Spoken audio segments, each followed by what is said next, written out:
Moje ime je Rok Rozman, prihajam iz Črnivca originalno, z majhne vasice, zdaj zadnje par let s Kobarida. Ukvarjam se pa z zaščito rek pa kajakaštvom. V bistvu se je začela cela zgodba že leta 2015, ko sva jaz pa kolega, ko skupaj veslava, slišala, da hočejo zadnjo veliko reko v Evropi brez jezu zajeziti s celo serijo jezov. In so rekla, da jo bo šla iskat veslati od izvira do morja, pa takrat je bilo v naši moči narediti edini film o tem, pa vidva kva bo z tega. In je v bistvu ta film o Vjosi postal kar dost hit, sploh na spletu. In to nam je na nek način zrihtalo povabilo na to konferenco o rekah Balkana. In ko sem tam 3 dni poslušal te neke vplivne naravovarstvenike, kako se bolj ali manj samo pritožujejo, pa kakšne bajne vsote rabijo, da bodo karkoli naredili za zaščito, je meni malo odnesel pokrov, pa sem zelo na blef rekel, da imam jaz zelo soliden plan, že vse načrtovano, da bova šla s tem prijateljem od Slovenije do Albanije veslati, pa odpirati oči ljudem, koliko so te reke v prvi vrsti lepe, pa istočasno po nepotrebnem ogrožene.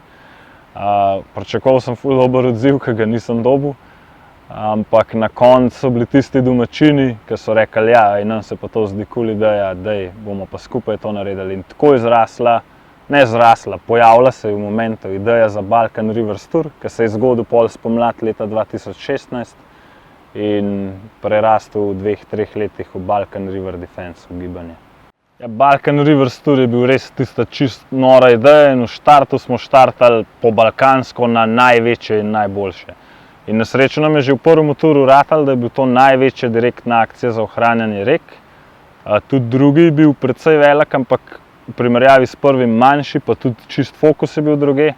Ta tretji, ki smo ga pa zaključili pred 5 dnevi, je bil pa v bistvu prvič tak tur, ki sem se ga jaz želel. Da domačini že vejo, kva mi počnemo in da mi dobesedno nudimo njim servis, da so bolj slišani.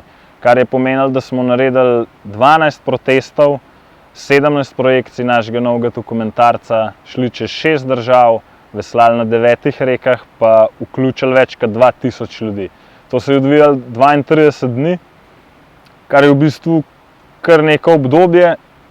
Sploh, če se moraš vsak dan z našo ekipo premikati na novo lokacijo, ampak na koncu vidiš, da bi rabil 3 mesece, da bi šel vsem pomagati, ki rabijo pomoč. Tako da bomo glih zaradi tega nadaljevali s temi turi, čeprav mi čez cel let delamo, da pomagamo tem ljudem in da tudi neko zgodbo ustvarjamo v Sloveniji, bomo pa zmeraj bolj fokusirano šli v to. Neka filozofija tega gibanja je v bistvu pokazati, da naravovarstvo ni dolgočasno. Da je naravovarstvo čisti rock'n'roll, da nič ni narobe, če se imaš fajn ob tem. In da je bistvo, da se povezujemo ljudje vseh narodnosti na istem nivoju. Ne da zmeraj čakamo na neke organizacije, ki so velike mednarodne, ali pa na vlade, da bodo nekaj ukrenile, ki običajno nikdar ne, ali pa rabijo 10 let.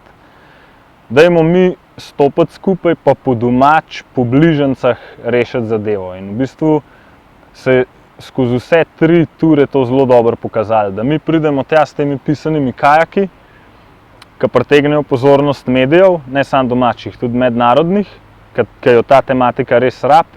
Pol pa skozi to damo besedo domačinom in oni točno to rabijo. Oni so neverjetno podkovani v tem, kako se lotiti tega problema, imajo pristope res dobre, zato ker poznajo situacijo bolj kot kdorkoli drug, pa imajo strast, ki jo druge organizacije nimajo. Oni živijo za temi rekami in oni bi dali življenje za to. Ostalim je to služba, njim je pa to življenje in mi jih skozi to samo podpiramo.